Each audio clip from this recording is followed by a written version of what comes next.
Crónicas del Antropoceno, la época humana y sus consecuencias, narrada en tiempo real.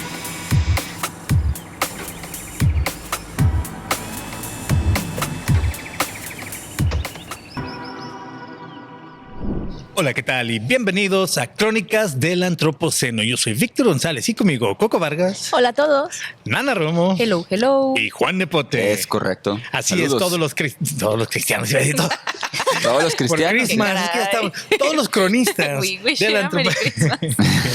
Como escucharán, estamos contentos porque estamos cerca de ya estamos en la temporada decembrina, cerca del fin de año. Este es el último episodio de Crónicas del Antropoceno del 2025 y estamos grabando con mucho gusto todos los cronistas juntos aquí para platicarles un poquito acerca de lo que vimos durante el año, para platicarles alguna de las cosas que están sucediendo en el mundo y que nos parecen interesantes, ponerlo sobre la mesa, comentarlo, también de lo que ha sucedido en el proyecto del que formamos parte, que nos reunió y que a través de este podcast has escuchado, que platicamos algunas de las cosas. Me refiero, por supuesto, al Museo de Ciencias Ambientales que construye la Universidad de Guadalajara acá en Jalisco, México. Estamos, como habitualmente, en la Biblioteca Pública del Estado de Jalisco, Juan José Arreola, aquí donde grabamos. Nos verás aquí en el piso 5 ya seguido.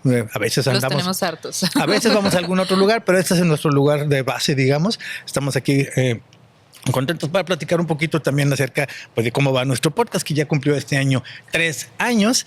Y pues bueno, vamos empezando con eso, con una buena del año, porque hablamos mucho acerca de los problemas ambientales, socioambientales que hay en el mundo.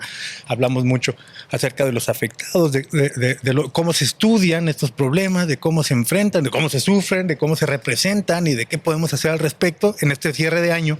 Invité a que los cronistas pensáramos pues en una buena, porque también hay algunas cosas buenas, cosas que nos dan ánimo, cosas que nos dan optimismo, que están sucediendo durante el año, para cerrar con un toque pues de eso, de un poco de optimismo acerca de lo que está sucediendo y algunas de las cosas en las que estuvimos involucrados tanto como equipo de podcast como en el equipo del museo, en las muchas cosas que están sucediendo mientras construyen ese edificio. Así que empezamos con Coco.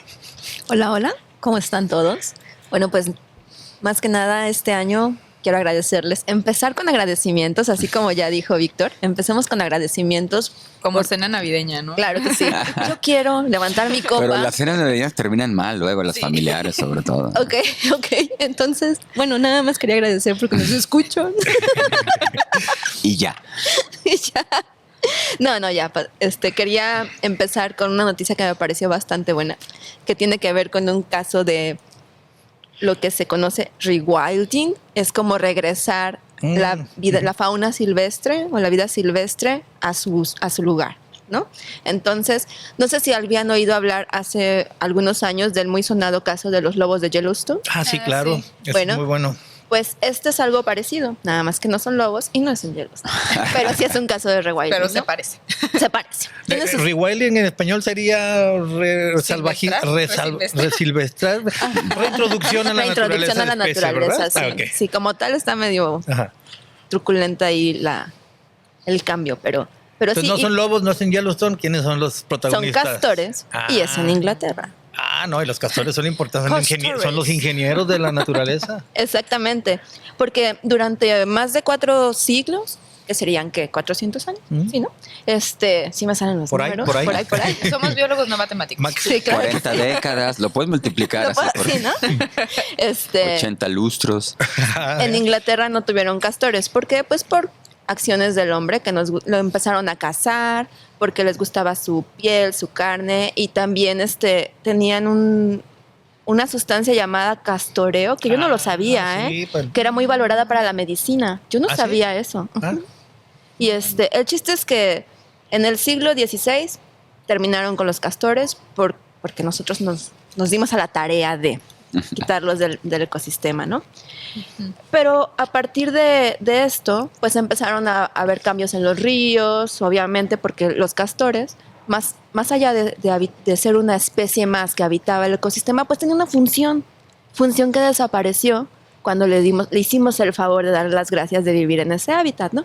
Entonces, ¿a partir de qué año? A ver, de los años 2000 comenzaron unos proyectos para tratar de reintroducir a los castores, pero fue hasta este 2025 que ya se legalizó la reintroducción de castores paulatinamente en Inglaterra, lo cual se anunció con bombo y platillo, porque se espera que la reintroducción de los castores en sus ecosistemas va a ayudar a que regresen procesos que justamente los castores ayudaban a desarrollar.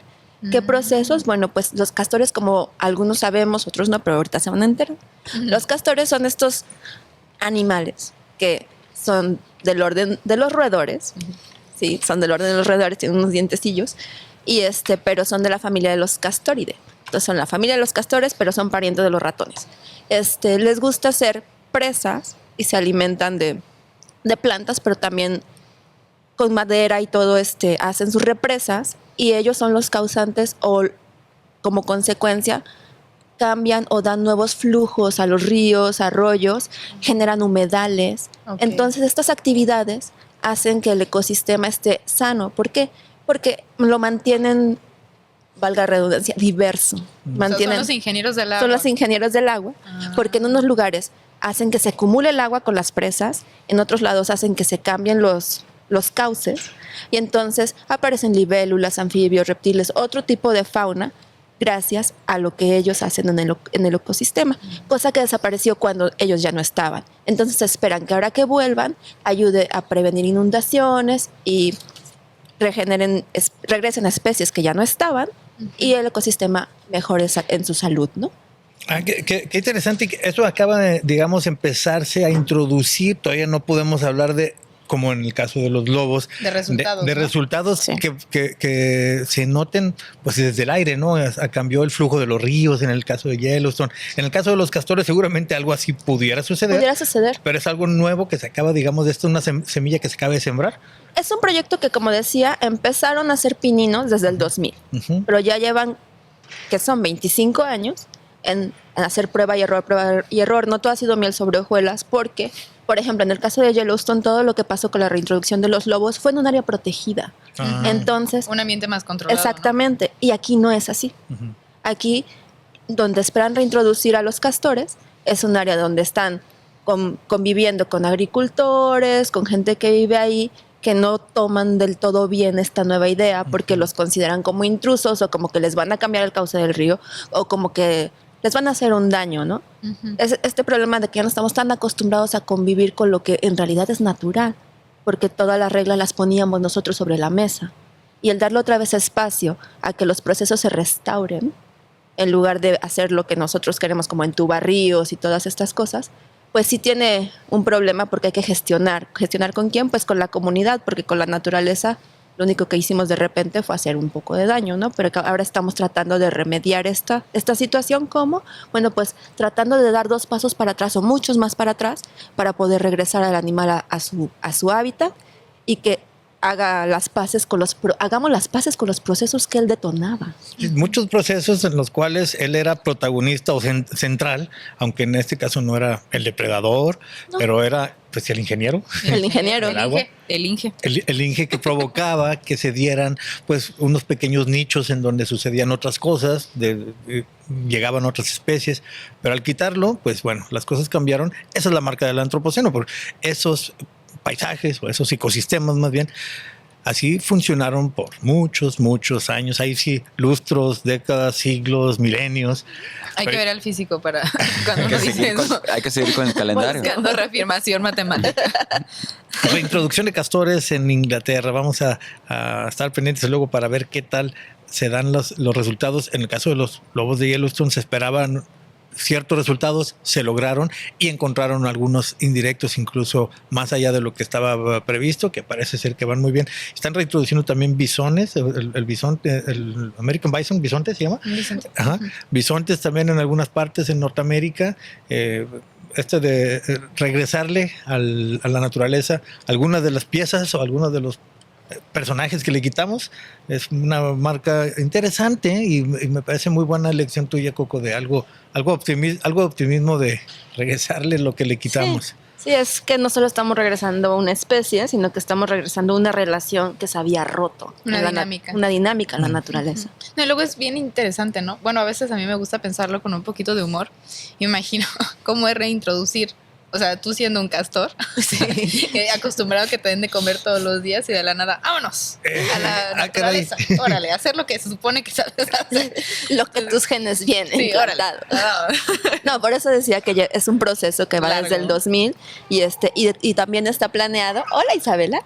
Y también está planeado que a partir de este 2025, que ya está legalmente aprobada la introducción de los castores, también se esté monitoreando el proceso de cómo va sucediendo para también ir viendo los conflictos que se dan con la gente, ir Claro. dando solución. No nada más es que los dejaron a la suerte y esperamos que la naturaleza haga lo suyo. Sí. No, No. se los comen. Normalmente se los comen. A ver qué pasa con esta especie que, como dices, aparte es muy significativa para muchos procesos, ¿no? No solamente es su presencia, sino lo que provoca su presencia. ¿Qué pasaría si nos regresan a nosotros a la naturaleza? Como dices, Pues esta serie, la de, no sé de qué programa es, que es algo así, o sea, que te suelten en así, una órale, isla, haz lo que tenías que hacer en la avientan un grupo de naturaleza. Survivor. No me acuerdo pero es cómo que se creo que llama. es al desnudo. O sea, No, hay uno que no es desnudo, creo que es mamá, y hay otro que sí. sí, y los avientan y a sobrevivir así, sin nada, Ajá. o sea, sin nada. Sin nada, ni herramientas. No, No, y se hacen sus falditas de hojas. Sí. Y, o sea, yo la verdad, pensando en eso, yo siempre he pensado que lo primero que a mí me haría daño serían los mosquitos. O sea, yo creo que moriría de piquetes de mosquitos. En esos casos, ¿qué hay que hacer, Juan? Cambiar de canal, ver otro programa para no angustiarse. Hay más ofertas. Desde ahora que viene el mundial, ver el mundial.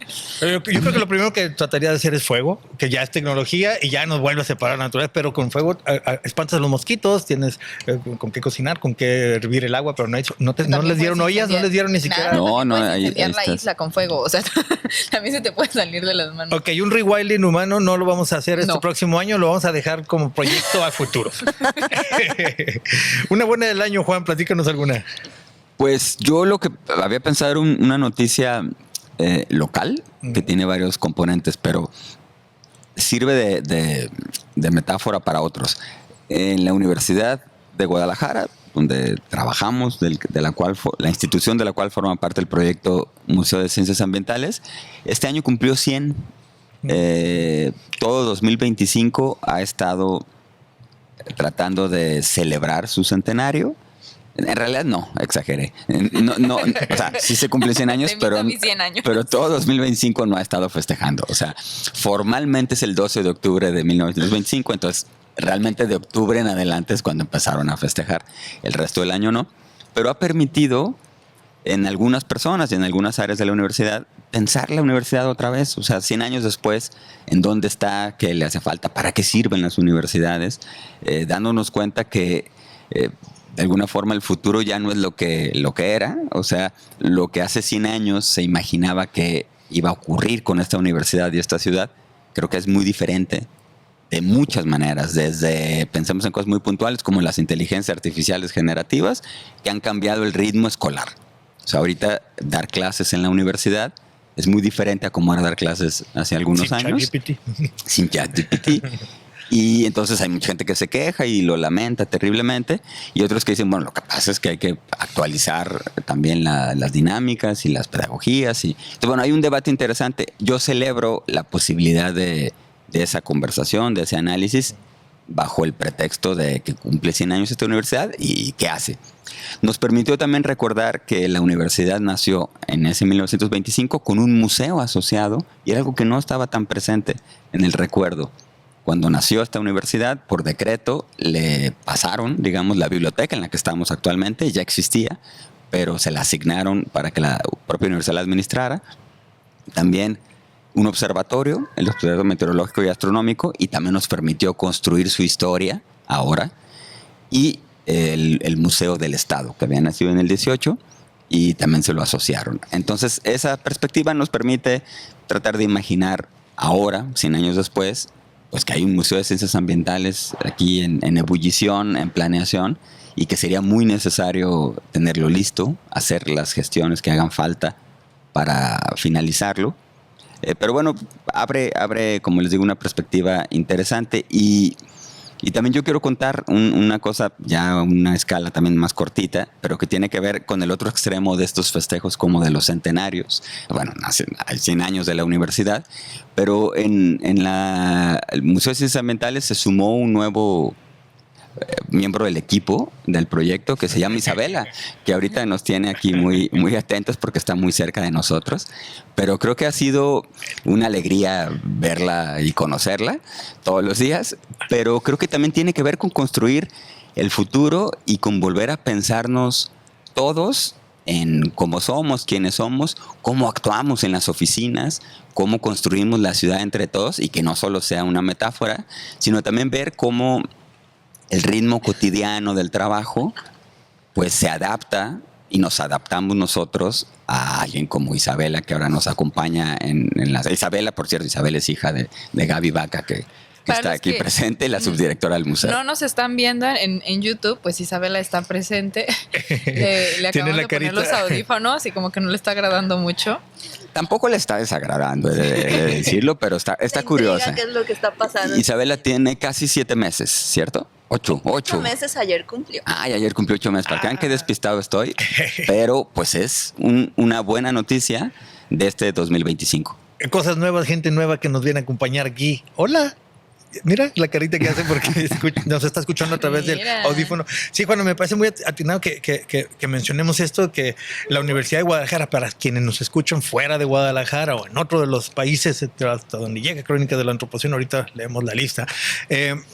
Bueno, la Universidad de Guadalajara es una universidad muy grande, una universidad que es muy influyente en toda una región de México, es la Universidad de Jalisco, gente de otros estados incluso estudia en la Universidad de Guadalajara y ya tiene alrededor de 330,000 miembros de la comunidad universitaria, su mayoría son estudiantes jóvenes de 15 a 18 años en bachillerato, también en licenciatura y en posgrados, más todos los trabajadores, profesores, administrativos.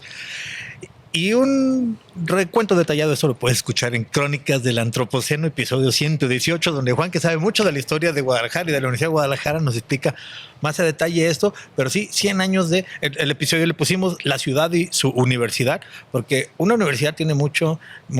Y esta universidad sobre todo tiene mucha influencia, digamos, en la manera en la que se va construyendo la identidad de la ciudad, de cómo se va entendiendo la ciudad, cómo se va proyectando hacia el futuro. Ya después lo que se proyecta, pues quién sabe si se logra o no se logra, ¿no? Ya hemos visto que antes se proyectaron cosas que hoy se están volviendo a proyectar como si fueran nuevas. Sí. Ahora que platicamos con la planeación urbana, por ejemplo. Pero bueno, la historia de la universidad nos da una buena oportunidad para pensar la zona en la que vivimos. Aquí nos tocó vivir, así es como se piensa y trabaja en estas regiones. Y pues todos nosotros somos parte de un proyecto de la Universidad de Guadalajara. Nana, cuéntanos una. Bueno, ya. Digo, no está relacionado con algo de 100 años. Está bien, qué bueno. Pero, con un bolero. 100 años es mucho, ¿no? 100 años de soledad. Suficiente como para hacer cambios. Isabela no tiene ni un año. Isabela no ha llegado al año. ¿Cierto? Pero ya pasó 100 días. ¿Dos veces? Días. Depende de la perspectiva, ¿no? Con qué estamos midiendo. Yo principalmente quería platicar de algo que me emocionó mucho y debo confesar que vi mientras trabajaba, que estuve viendo mientras trabajaba, porque este año hubo un boom en redes sociales, algo que no suele pasar normalmente respecto a la ciencia, principalmente con una expedición que se hizo en el fondo marino. No sé, y en un capítulo, en un episodio de Crónicas del Antropoceno, ya lo platicamos. Ya lo mencionamos. Sobre esta expedición del CONICET, del Smith Ocean Institute, así lo pueden también encontrar en YouTube. Donde un grupo de científicos argentinos y uruguayos se van al fondo. Bueno, no, ellos no bajan, ¿verdad? Bajan con un robot que casualmente se llama Suastian, ¿no? El Suastian. Bajan al Suastian, al fondo marino, y ven qué hay, ¿no? La idea de estas expediciones es justo investigar el lugar menos investigado del planeta, ¿no? Que es el fondo marino, ¿no? Ver qué especies hay, tomar muestras. Justo conectándolo con lo que mencionaba Coco, pues Coco decía reintroducir, pues en este caso fueron por especies, fueron por muestras de suelo para ver cómo era la biodiversidad del fondo marino y de un fondo marino que no estaba tan estudiado. Y fue un boom en redes sociales porque este grupo de científicos y científicas hacen un en vivo en YouTube mientras están haciendo esta expedición y comentan sobre lo que están viendo. Sobre Live desde el fondo marino mientras lo explora por streaming. primera vez. Eran streamings de 8 horas, que por eso debo admitir que yo las veía mientras trabajaba, ¿no? Las tenía en pantalla pequeña mientras estaba haciendo cosas, porque era bastante interesante. Tener a los científicos en ese momento explicándote lo que estaban viendo, ¿no? Que si la estrella marina, que si el pulpo, que si los corales. Era muy interesante y además en vivo tú podías hacer las preguntas y te las contestaban, lo cual es algo que normalmente no tienes a la mano, ¿no? No puedes hacerlo en ese momento.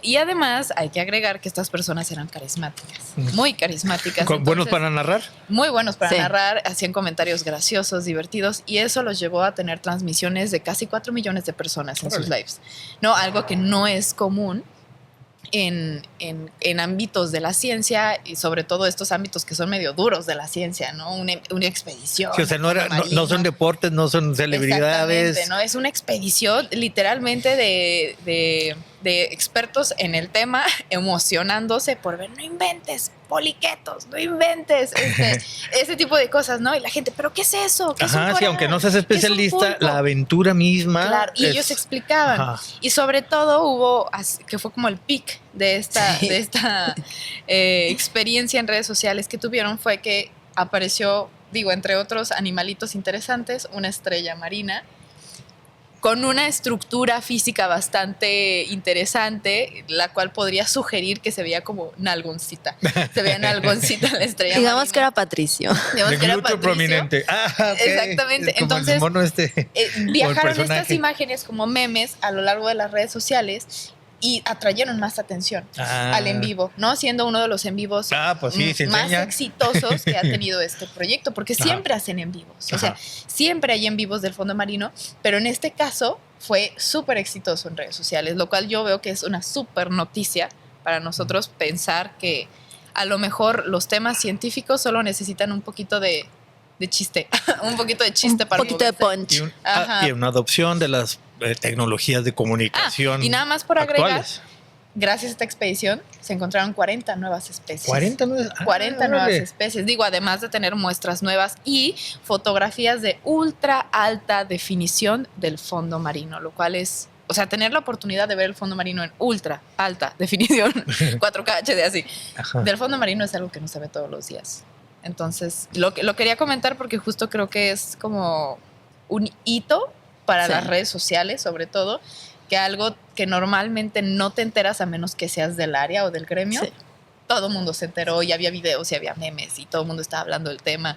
Entonces estuvo muy interesante. Solo para los registros de Crónicas del Antropoceno quiero hacer constancia de que Nana se encargó de que los que no estábamos poniendo atención en el tema pusiéramos atención en el tema. De que nos enteráramos, de que viéramos la estrella esa. Es que era algo asombroso. Bueno, es muy fascinante. O sea, porque es algo que no ves. O sea, es algo que ¿cuándo vas a ir? O sea, nadie puede bajar todavía a esa profundidad. Nomás el Sebastián. El Sebastián sí bajó y tomó fotos y vio videos. Y luego aparte era un robot que tenía sus brazos mecánicos y era gracioso porque pues nadie te enseña en la universidad cómo manejar un robot de última generación marino con brazos robóticos, entonces hacían bolas y era muy divertido, era muy humano y muy empatizante, ¿no? Que creo que son cosas que le hacen falta a la ciencia, el que sea empático. Sí, es normal.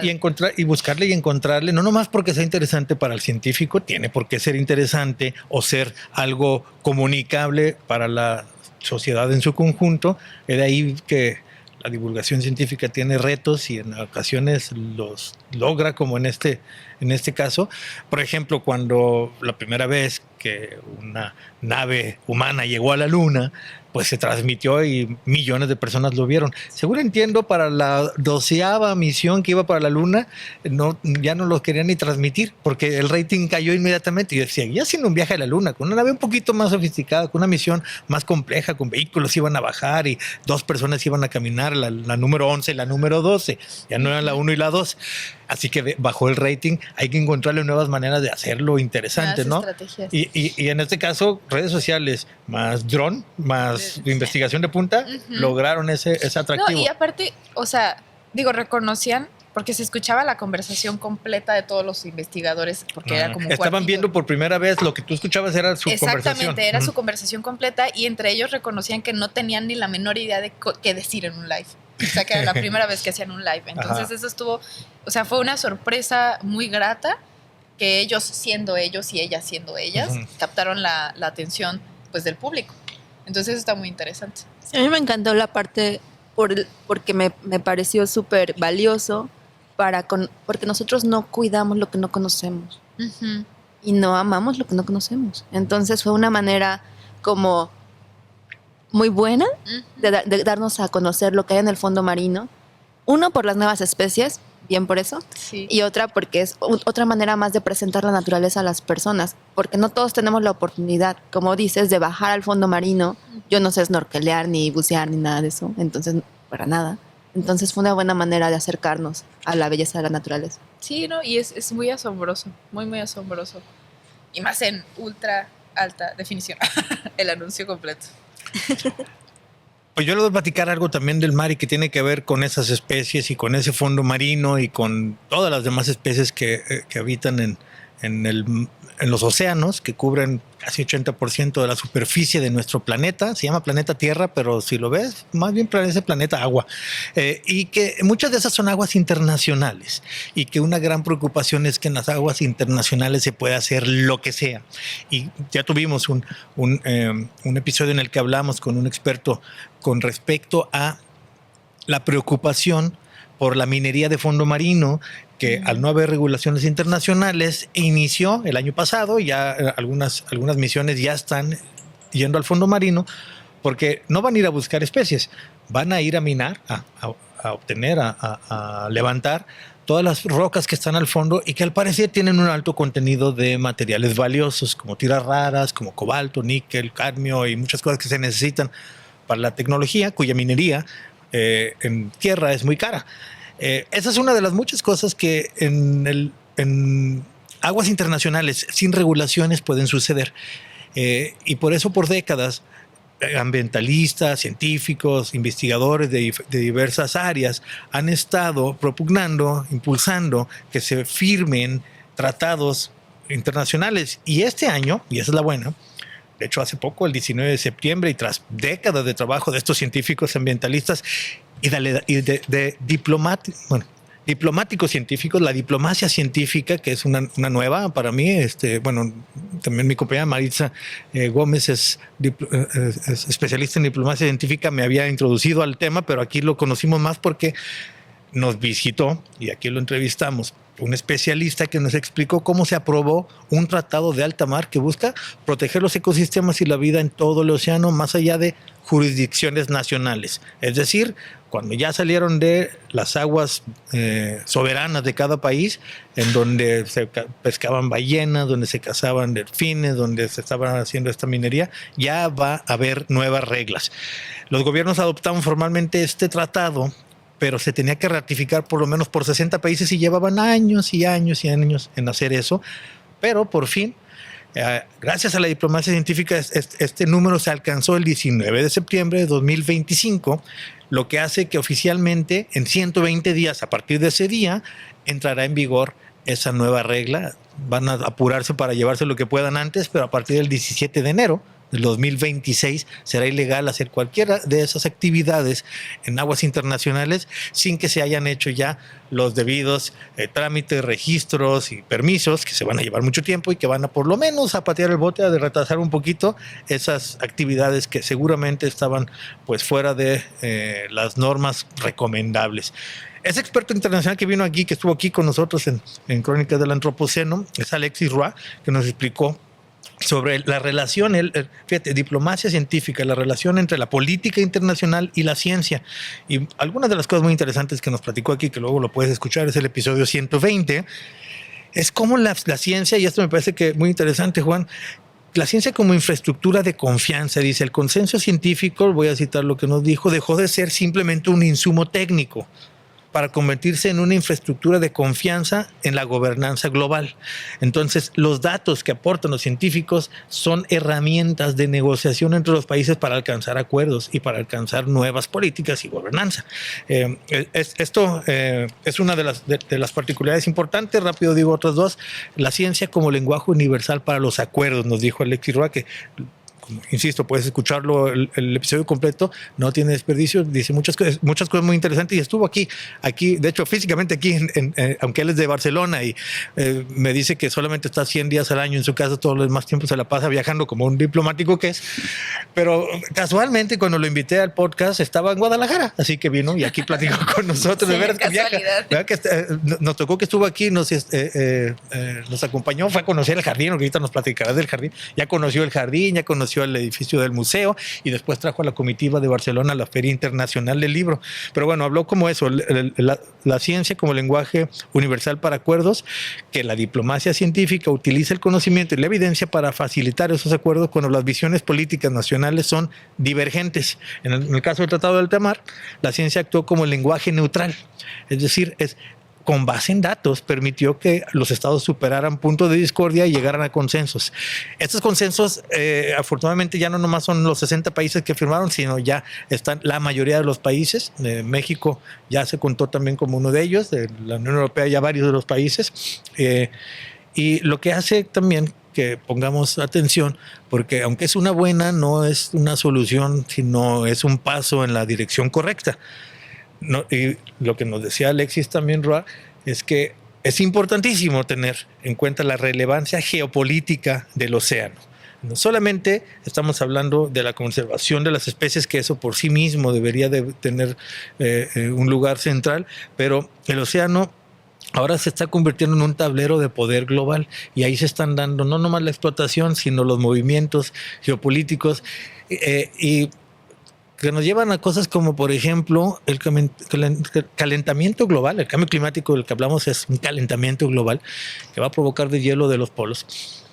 Pues hay a quien les conviene, porque se van a derretir mares en donde hay nuevas rutas y nuevas zonas para explotar, y donde hay mucho petróleo y mucha minería que hacer. Ese tipo de cosas son los nuevos retos de la diplomacia científica, o muchos de los retos que van a asumir, y cada vez hay más recursos humanos altamente capacitados engrosando las listas. Ahí en el episodio incluso Alexis nos compartió toda una serie de cursos para quienes se interesen, son gratuitos y pueden darse una idea de cómo puedes ser parte de esas próximas oleadas en las que la diplomacia y la ciencia se unen para pensar en qué podemos hacer mejor en el antropoceno. Me quedé atorada pensando en ¿por qué 120 días? O sea, ya de una vez, pasar la emoción, ¿no? Creo que tiene que ver con un buffer que se da para que implementen los cambios necesarios en cada uno de los países. ¿no? Para que se socialice, para que se avise. Aquí pero si de repente te le cambian de sentido una calle, pues te saca de onda, ¿no? No, pero si me dicen a partir de en una semana ya no puedes cortar manzanas, malo, vámonos a cortar el árbol entero. Tumbamos el árbol y vendemos las manzanas. Por eso les dieron 120 días. Para que tuvieran chance de agarrar la idea, la noticia. Bueno, eso es un panorama así como general en el mundo, en el mar, en la rewilding, esta reintroducción de especies, la historia de nuestra ciudad. Y pues para cerrar les invito, compañeros, a que le compartamos aquí a nuestros amigos, que nos escuchan, que nos ven, un poco de lo que estamos haciendo aquí. Yo rápidamente me gustaría que tocáramos base aquí con estamos platicando. Lo que hacemos aquí en Guadalajara, en el Museo de Ciencias Ambientales que construye la Universidad de Guadalajara, que va avanzando el proyecto, que poco a poco se le ven más ladrillos en su lugar. Todavía no nos entregan el edificio, todavía no empezamos a hacer las exhibiciones que ya están diseñadas desde hace mucho tiempo, que no le voy a preguntar a Juan, pero él sí sabe, pero ya llevamos varias. Tenemos más de 130 exhibiciones diseñadas en render, esperando a... Algunas se van a actualizar, algunas se van a cambiar, pero esperando a que, ya que tengamos en dónde, empecemos a implementar ese museo. Pero el proyecto lleva muchos años andando y tiene muchos otros proyectos como como Crónicas del Antropoceno, que ya estamos en en el episodio 127, 3 años haciendo cada semana este podcast. Pero hay muchas otras cosas que están sucediendo. Por ejemplo, acabamos de regresar de la Feria Internacional del Libro, en donde, entre otras muchas cosas, se entrega el Premio de Literatura Ciudad y Naturaleza José Emilio Pacheco, del que este año llegamos a una década, ¿verdad, Juan? Es correcto. Y lo dices muy bien con muchas actividades que hace el museo in situ, es decir, aquí en el Centro Cultural Universitario.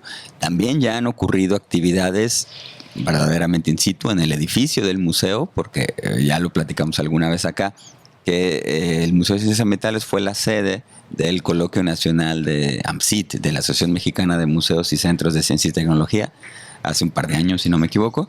Y bueno, ya hacemos visitas con grupos escolares también para que conozcan el edificio, en fin. Entonces, bueno, es un edificio que se mantiene vivo, se mantiene en construcción y ahí va. Pero hace 10 años, cuando no existía ese edificio, todavía... Cuando era Promonte. Cuando era todo esto era puro monte. La verdad era un estacionamiento, la verdad. En realidad sí, sí depende de donde uno pone la cota. Pero hace 10 años, cuando éramos muy jóvenes todos, no teníamos canas y demás, se logró pues, echar a andar un proyecto llamado, justamente como acabas de decirlo, Premio de Literatura, Ciudad y Naturaleza José Emilio Pacheco, que era una parte final, la última etapa de un anhelo que ya tenía muchos años, que era participar en la FIL desde el museo de alguna manera y premiar, bueno, estimular primero y segundo premiar la creación literaria. Usar la literatura como herramienta para la reflexión, para el análisis, para la evocación, para la lamentación, para lo que quiera una escritora o un escritor en relación a la ciudad y la naturaleza. Y eso lo hace de alguna manera original porque es un premio literario, pero a diferencia de otros, pone ciertas características en la convocatoria. O sea, que tienes que escribir de alguna manera. No que escribas de una manera, pero sí que te dediques a desarrollar esa literatura bajo ciertas reglas del juego, que básicamente son esos cruces entre ciudad y el resto de la naturaleza. Y después se armó un comité de asesores, de gente que apoyó la creación del premio dentro de la Feria Internacional del Libro de Guadalajara. Y mientras se hacía toda esa gestión, que duró mucho tiempo, falleció José Emilio Pacheco, que es uno de los grandísimos autores, literatos en lengua española, un muy buen poeta, pero además extraordinario también narrador y ensayista, y aparte editor y gestor. Es un sujeto fascinante. Y era una persona a la que se le había, siempre los que estaban planeando la creación del premio, habían imaginado que sería el posible primer ganador de ese premio. Entonces el premio se convirtió en ganador del nombre y la memoria y cuidar el legado de José Emilio Pacheco. Entonces lleva su nombre y acabó siendo muy largo, pues, ¿no? Es Premio de Literatura, Ciudad y Naturaleza José Emilio Pacheco. Pero son palabras poderosas, conceptos potentes, como dice el clásico colega nuestro, y lindos, ¿no? Ciudad y naturaleza, y la figura de José Emilio Pacheco, la verdad es que es entrañable. Bueno, dicho todo eso, que sirve como antecedente, nada más para contar y ponerle un poco más de textura a la frialdad de los números. Bueno, primero sacamos este libro, que no sé si nuestra cámara lo alcanza a ver bien, pero lo muevo así para que crean que no lo ven bien porque lo estoy moviendo. Y en la portada está ahí los 10 años del premio. Y es un volumen que recupera como una pequeña antología de quienes han ganado el premio en los años anteriores. Se eligió una obra, ya sea un cuento o un poema, y lo pusimos allí, pero aparte les pedimos los testimonios a esas personas ganadoras y a quienes han sido los miembros del jurado, los que sí quisieron participar, porque hubo unos que ya no tenían oportunidad de participar. No voy a dar los nombres aquí, pero no, luego es difícil también, sí. Pero bueno, con la mayor parte de los participantes logramos hacer la antología y también que contaran eso, su testimonio sobre el premio. Por ejemplo, alguno de los ganadores recuerda que el dinero que obtuvo pues le sirvió para hacer otros proyectos personales, ¿no? O la alegría de cómo recibió la noticia, pero también los miembros del jurado, y algunos de ellos recuerdan su experiencia revisando esos textos, pero otros prefieren recordar a José Emilio Pacheco o enfatizar la importancia de esto, de hacer desde la literatura estos cruces, estas miradas entre ciudad y naturaleza y tal. Entonces, bueno, es un libro que nos tiene muy contentos porque además quedó muy lindo, armado por la editorial de la Universidad de Guadalajara, como ocurre con todos los volúmenes de los ganadores. Tiene una diversidad de voces. Nos permitieron también incluir algunos poemas de José Emilio Pacheco que nos parece que sirven para ejemplificar de manera magistral esos diálogos entre ciudad y naturaleza. Y entre otros materiales, nuestro director, el doctor Eduardo Santana, escribió un texto a manera de de conversación profunda y amplia de la historia del premio. Y ahí hay unos datos que son a los que quería llegar y los voy a leer aquí porque se me iban a olvidar.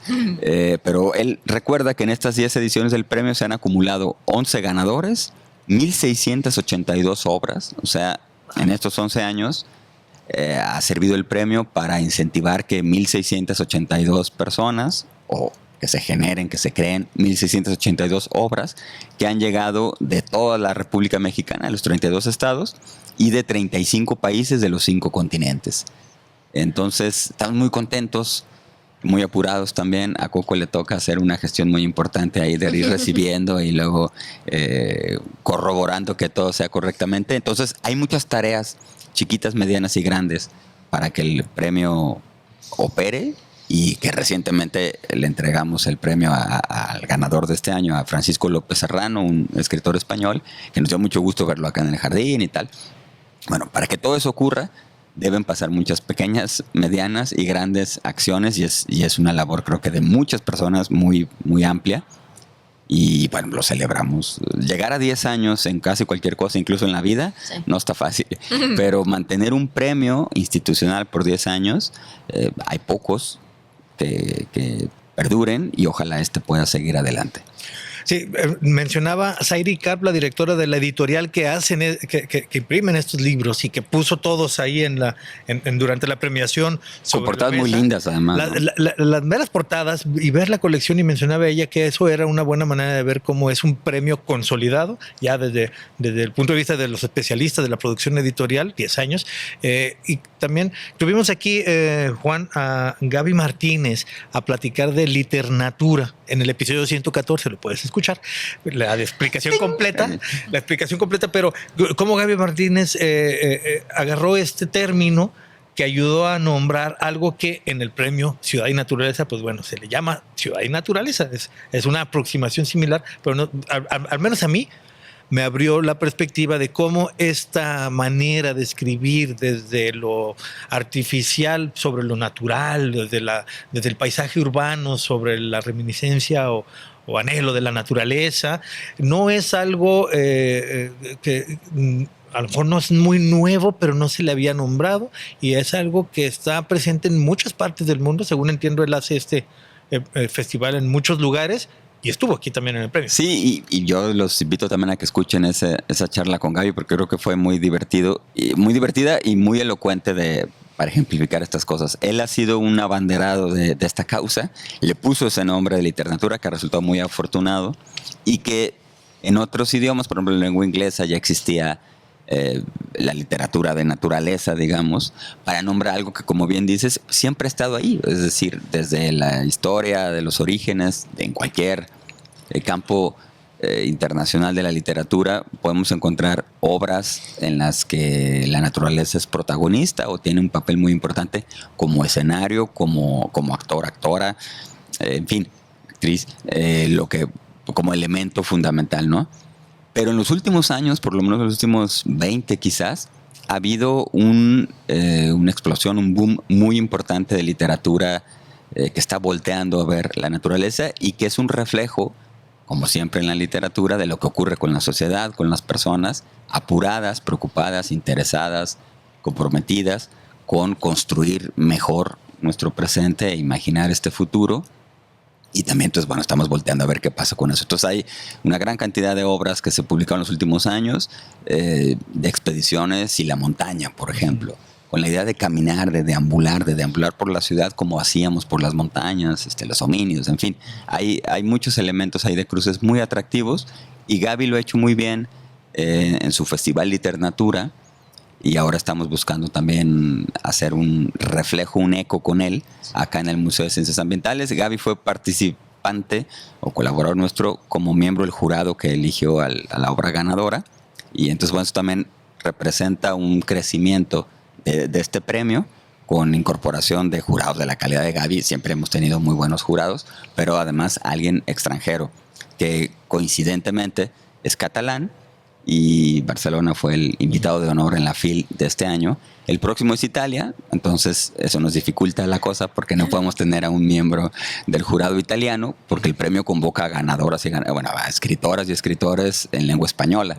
pero igual en una de esas es un italiana interesado por habla estos español. temas, que habla, sí, exacto, No están o alguien tan que vive en lejanos. Italia, ¿no? Pero bueno, sí, tiene toda la razón con el buen Gaby, a quien le mandamos un saludo. Sí, estuvo por ahí, incluso en esas pláticas que se dan al calce, fuera del evento, que nos platicó un poquito algunas de sus ideas de cómo esto puede permear hacia nuevas generaciones a través de, y estaba también por ahí alguna de las personas que apoyó en hacer esta nueva dinámica para poder leer todo, porque también rápido, platícanos, ya llegaron más. Sí, ya este año, eso no lo puntualicé. Este año, entre los cambios, el principal con el premio fue crear una plataforma que permite entonces la recepción de los originales, de las obras concursantes, a través de esta plataforma. Se inscriben de manera digital. Entonces eso facilita, por un lado, el envío, Ajá, o que sea, ya antes no había tiene que enviar el hacerlo, paquetote. imprimirlo, que tiene un costo, mandarlo por paquetería, que tiene otro costo, y además también con un impacto ambiental importante. Entonces, claro, es más sencillo, entre comillas, no para todos, pero sí para muchas personas, hacer tu PDF, lo pones como archivo adjunto y lo mandas, inclusive a lo mejor más de uno.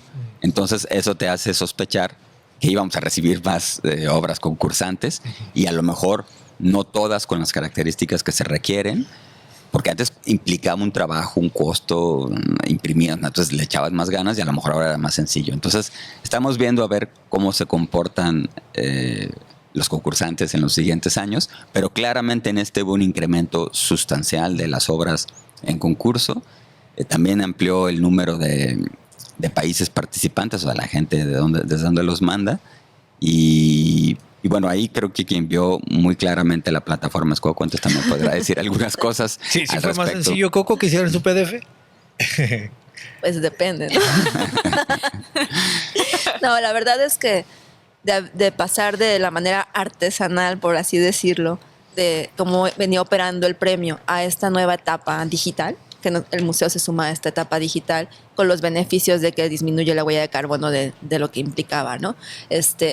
Estuvo muy interesante, fue muy padre, permitió que mucha gente más pudiera acercarse, gente que antes no veía la posibilidad, y de otros países pudieron mandarnos su propuesta, digámoslo así, ¿no? Entonces, fue muy divertido, digámoslo de esta manera. Fue muy divertido, interesante, y parece que hemos logrado el cometido hasta ahora de que la plataforma sea amistosa, y podamos... Y ya se quedó, digo, o sea, era un cambio ya para siempre, entonces va a ser así. Esperamos que eso emocione a más gente y participen. Este año fue cuento, ¿verdad? Este El que año te fue acabo de cuento, entregar. 2025 o 2026 Próximo. será poesía, que Llegan más en poesía. históricamente llegan más, entonces seguro Ay, recibiremos. Coco, el próximo año va a Coco estar. se está preparando para el próximo año, pero no hablé de la otra parte que es muy rápidamente, que eran los lectores o la gente Sí, también pues, que nada ayudó más. también en la colaboración. Entonces, bueno, nos permitió hacer una comunidad que participa mejor todavía en esto. Y lo digo porque con quien estuvimos platicando en la cena en la que decías ahora, Víctor, ustedes no están para saberlo ni nosotros para contarlo, pero hubo una cena de festejo por los 10 años, un cóctel por los 10 años del premio. Estaba ahí Ricardo Sigala, quien se ha colaborado con nosotros en el premio, y él hace un par de días lo nombraron el ganador del premio Jalisco de literatura. Entonces, pues le mandamos un felicidades. saludo. Aprovechando que estamos Felicidades. recordando esa felicidades. jornada, saludos a Ricardo, que está desde Ciudad Guzmán haciendo una labor muy encomiable por la literatura. Y es un premio que está dotado de $10,000 y que No son malos, no son no malos. son nada malos, es un premio importante en términos económicos, así que se espera que el próximo año pues van a llegar muchos, Coco, ¿eh? Y manden, vayan escribiendo ahora a todos ustedes que nos están viendo y oyendo, pues vayan pensándole y mándenos su trabajo el Su próximo año. poesía. Y ya puede ser digital, no tienen que imprimirlo, nomás con que sepan hacer bien el PDF, si no, Coco les explica. No, pues Coco lo regresa. Poco se los regresa, no Coco se lo los regresa. regresa. Sí, bueno, algo de aquí de casa, Nana, también tenemos algo que platicar acerca de la Sí. naturaleza, que Sí. estamos abriendo ya un espacio por aquí, platícanos. No, y de hecho está relacionado, ¿no? Porque justo Juan platicaba que Francisco López Serrano pues estuvo de visita con nosotros y dio en nuestro jardín educativo pues un taller, ¿no? Lo invitamos a nuestro famoso taller de libro cartonero que se hace año con año alrededor de la FIL, justo para darle un poquito de difusión al libro ganador, ¿no? Y este jardín educativo pues es un espacio que tenemos cercano al Museo de Ciencias Ambientales, donde ya tenemos actividades semana con semana. Esténse pendientes en redes sociales, los que nos siguen ya se darán cuenta que de la nada, pues una vez a la semana por lo menos sale un flyercito muy colorido que dice actividad familiar, ¿no? Entonces tenemos un día de la semana talleres familiares para niños, niñas, papá, mamá, y otro día de la semana tenemos un taller que es un poquito más para adultos, que es el Club de Craft, que es un espacio de convivencia para desarrollar estas habilidades manuales, ¿no? De la manualidad, de la artesanía. Y de repente también ya tenemos pues las charlas con chela, ¿no? Que son estas charlas de divulgación.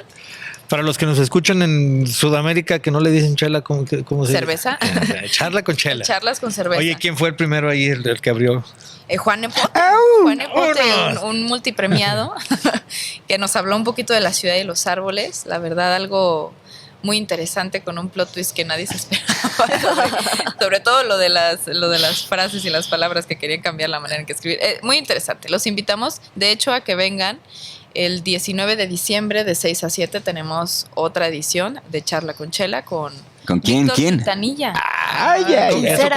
¿Cómo lo lograron? Sí, No es fácil, ¿eh? con un tema muy interesante sobre que el mundo no se va a acabar. Aún. ¿No? Aún no se va a acabar, ¿no? Entonces, dense una vuelta por redes sociales para ver qué talleres tenemos. Por ahí anoté aquí la cifra, ya hicimos el conteo. Llevamos 37 talleres hechos en nuestro jardín educativo. Entonces, la verdad, pasó muy, muy rápido el tiempo. No puedo creer cómo se nos ocurrieron 37 ideas de taller. Estoy muy asombrada. En tan poquito tiempo, diría yo. Y pues un saludo a todas las personas que asiduamente vienen. Sí, se dice así. Sí. Tú diles como quieras a las personas. A los talleres, que ya es una pequeña comunidad de madres, niños y niñas, familias, que vienen constantemente a estos talleres, al Club de Craft o a las charlas. Les agradecemos muchísimo su tiempo y su interés sobre nuestras actividades, porque la verdad cuando empezamos esto creímos que no iba a venir nadie y nos llevamos una grata sorpresa. Sí viene mucha gente, no tanto que ya necesitamos más sillas, necesitamos más mesas y eso es lo que nos mantiene qué bueno. contentos. No, y está muy bonito el jardín y además es un espacio aquí en el Centro Cultural Universitario que originalmente, y por ahí tenemos unas fotos viejitas, era en donde tiraban el escombro, sí, es decir, baldío. el material de desecho de la construcción, en donde se va el agua porque hay un vaso captador, cuando llueve todo el agua se va para allá, entonces era un charco con escombro, era como donde tiraban la basura. Y se convirtió ahora en el lugar que está más verde, a donde llegan aves, donde está... sí, un pequeño oasis verde dentro del Centro Cultural Universitario. Esa es exactamente la palabra, un oasis, porque se restauró. Los episodios más escuchados del podcast durante 2025 fueron Ecofeminismo con Aleida Azamar, la doctora Aleida Azamar de la UAM, ¿cómo se llama otra vez? Sí, Universidad Autónoma Metropolitana. Perdón. Unidad Xochimilco, es que ya iba a decir México, pero sí es metropolitana. Unidad Xochimilco, que la doctora Aleida, y le mando un saludo porque nos escucha, ha estado con nosotros ya en diferentes temas, nos ayudó a analizar sobre el litio como el nuevo petróleo, ¿te acuerdas? Claro, sí, por supuesto. Tiene libros publicados, este año publicó uno que la vamos a invitar, que incluso Enrique Jardel publica un episodio sobre las políticas públicas con respecto al medio ambiente en este sexenio, en este nuevo régimen en México, pero bueno, en esa ocasión nos acompañó a hablar de ecofeminismo, que es otra de sus especialidades, y este fue el episodio más escuchado de 2025. Eso. El segundo más, eso fue el episodio número 90, si te interesa, para que lo encuentres rápido. El segundo más escuchado, Juan, fue el del costo ambiental de la inteligencia artificial, ¿te acuerdas? Venga. Con la doctora Coral Calero. Ella es directora del área de algoritmos verdes del Observatorio del Impacto Social y Ético de la Inteligencia Artificial, Odiseya se llama, porque aparte le encontraron ahí que tuviera las... Sí, con Homero. Sobre los costos ambientales de la inteligencia artificial, tanto la energía como la contaminación, el ensanchamiento de brechas, cosas que hay que ponerles atención y que a veces cuando es una tecnología muy nueva, pues simplemente no lo hacemos, y allá tienen este observatorio tan importante que nos tuvo la amabilidad de explicarnos, y fue uno de los episodios más escuchados. Y el tercero, ¿sabes cuál fue, Coco? Con nuestra amiga Ana Santiago. Hablamos acerca del bosque y la ciudad con la bióloga conservacionista Ana Santiago, que ya ha estado aquí con nosotros platicando. Hace 2 o 3 semanas vino a platicar de uno de sus muchos libros. Es muy productiva en cuanto a recursos humanos, a ciencia y a libros, porque los materializan en libros muy bonitos. Y estuvo aquí platicando con nosotros acerca del libro de los colibríes. Bueno, el tercer episodio más escuchado de Crónicas del Antropoceno en 2025 fue uno que le llamamos, el episodio número 91 fue El bosque y la ciudad, donde Ana Santiago y Gabriel Vázquez, el director del Bosque de la Primavera, nos platicaron su visión sobre la historia, la situación actual y los retos que enfrenta ese Bosque de la Primavera que acaba de cumplir 45 años, la declaratoria como área natural protegida, la cual sin duda ha ayudado a que ese bosque todavía exista como tal, porque ralentiza todos los procesos de urbanización cuando se ponen nuevas reglas, cuando se ponen nuevos trámites, nuevos requisitos, y gracias a eso pues todavía tenemos un bosque muy grande al lado de Guadalajara que nos da una gran calidad de vida, nos ayuda con la temperatura, nos ayuda con la humedad, nos ayuda con que tenemos algo. Yo fui ayer fui. Sí, ayer fui, ahí me gusta ir al río. Entonces acostumbro pues ir al bosque porque está a 20 minutos de mi casa, 25 minutos ya estás en un bosque con río y todo, aguas termales, ¿no? Muy a gusto, muy bonito. Entonces ese fue el tercer más escuchado y bueno, hay muchos otros, 45 episodios en total, más de 12,000 descargas nada más en Spotify, pero también muchas más en YouTube y en las otras plataformas de podcast que no sé dónde se pueden ver cuánto nos han visto, pero 80% nos escuchan en Spotify, por eso es el dato que saco por aquí. Y con eso pues nos despedimos con una frase que tú encontraste, Coco, tú le ándale, aquí está, acerca de la reintroducción de animales, de especies a la naturaleza, como en el caso de los lobos en Yellowstone, como en el caso ahora de los castores. Pero léela con voz de podcast. Por favor, Sí, Coco, con voz tú de eres la podcast. voz oficial de este podcast. Con voz de especie que está siendo Una última reintroducida. reflexión. Una última reflexión en torno al antropoceno y lo que podemos hacer al respecto. Quizá la gran pregunta del antropoceno no sea qué tanto podemos modificar la Tierra, sino qué estamos dispuestos a devolverle. Devolverle, por ejemplo, su hábitat a una especie, Me devolverle dieron ganas de ser castor. devolverle Los metros castores cuadrados, devolverle su selva a los de que se fueron a la isla desnudos, devolverle algo de certidumbre a las especies que habitan en los mares, en donde se estaba dando una depredación sin tregua por muchas décadas. Ahora ya por lo menos va a haber algo de protección, ya hay un sostén ahí legal para protegerlo con ese tratado de alta mar. Y pues bueno, así cerramos el año de 2025 con la promesa de que aquí, la promesa o amenaza de que aquí vamos a seguir el Premio o 2026. castigo. Aquí tenemos nuestros propios micrófonos, así que podemos seguirle. No nos tiene que más que Alan, que nos ayuda a instalar, toda la gente de la oficina que está aquí atrás de nosotros, que nos apoya también. Somos como 10 los que estamos en este equipo cercano al doctor Eduardo Santana, diseñando los contenidos, los programas, las actividades y la comunicación que hace el Museo de Ciencias Ambientales mientras nos termina en el edificio, porque para entonces ya tendremos también área de exhibición. Y pues bueno, con eso cerramos, amigos. Yo tengo una solicitud. Va adelante. Quiero mandar un gran saludo porque si nos han dado cuenta, antes éramos 6, ahora somos 4. Entonces queremos mandar un gran saludo a Marcos y Ya, a nuestra compañera Abril, que se fueron a explorar otras metas, otras tierras. Otros espacios. Otros Así es. espacios. Marcos Les mandamos un gran saludo. Marcos anda Sí. en otro jardín botánico. En Cuetzalan, Puebla. En Cuetzalan, Puebla. Abril está aquí cerquita. Cruzó todavía. la calle, Abril. Cruzó la calle. Al Centro Universitario de Ciencias Sociales y Humanidades en la área editorial, que ya el otro día que nos visitó ahí en la entrega del premio, le preguntaba acerca de, pues bueno, de esas publicaciones, quiénes están hablando del antropoceno, que sé que ahí se produce, y él luego va a venir a platicarnos. También a Marcos lo vamos a invitar a que esté del otro lado del micrófono. Un gran abrazo. Sí, un abrazo saludo a ambos. a los cronistas que ya no están entre nosotros, pero porque se fueron a explorar en otros Otras aventuras. confines. Fueron Fueron a al otras cielo. aventuras. Confines que Fueron al cielo. estuvieron en la mayoría de los Es cierto. episodios, los que platicamos ahora, pero ya hacia el final, pues ya nomás quedamos nosotros. Cabemos mejor aquí. Bueno, última semana ya del año, así que con este episodio y con las últimas actividades que tendremos en el jardín, con las últimas la última charla, con esa nos vamos, ¿eh? La última nos charla. vamos, la charla que Por este año. si nos estás Sí. escuchando todavía a tiempo, te invitamos, con esa vamos a cerrar las actividades de 2025. Síganos en redes sociales, ahí subimos todas las actividades que tenemos abiertas al público en general y también ahí compartimos el podcast todos los miércoles Suscríbanse a la newsletter. A la newsletter ¿Cómo, también. ¿Cómo pueden encontrarnos en redes sociales? Museo de Ciencias Ambientales. En TikTok, YouTube, Facebook, Instagram y en Spotify, pues como Crónicas del Antropoceno, ¿no? ¿Cómo pueden suscribirse al newsletter? Entrando a la página del Museo de Ciencias Ambientales está un enlace y se pueden inscribir. ¿Cómo pueden enterarse del próximo premio de Ciudad y Naturaleza José Emilio Pacheco? En la página también del museo, que es museodecienciasambientales.org.mx. Está muy largo, pero no hay pierde. En la pestaña de actividades buscan Premio de Literatura Ciudad y Naturaleza José Emilio Pacheco y encontrarán todas las bases. Solo que publiquemos la convocatoria, no la hemos publicado aún, pero Porque acaba de entregarse próximamente. el premio de este año. Exacto. Ya que salga la publicación. Dejen que Pero Francisco lo vayan disfrute un ratito. trabajando sus poemas y ya nos los mandan cuando se los pidamos. Y le ponen ahí, es que me enteré por Crónicas del Antropoceno o algo así. Estaría Exactamente. Y si te gustó lo que escuchaste hoy, compárteselo a alguien que le pueda gustar también. Seguramente habrá por ahí alguien que le pueda encontrar valor a lo que platicamos aquí, que hacemos un recuento de la época humana y sus consecuencias, de lo que podemos hacer al respecto. Suscríbete si no estás, para que tengamos ahí el contacto más directo y que no te deje de avisar tu app cuando salga un nuevo episodio. Y sobre todo, sigue pendiente de las próximas de estas Crónicas del Antropoceno. Esto fue Crónicas del Antropoceno, una producción del Museo de Ciencias Ambientales de la Universidad de Guadalajara. Gracias por escuchar.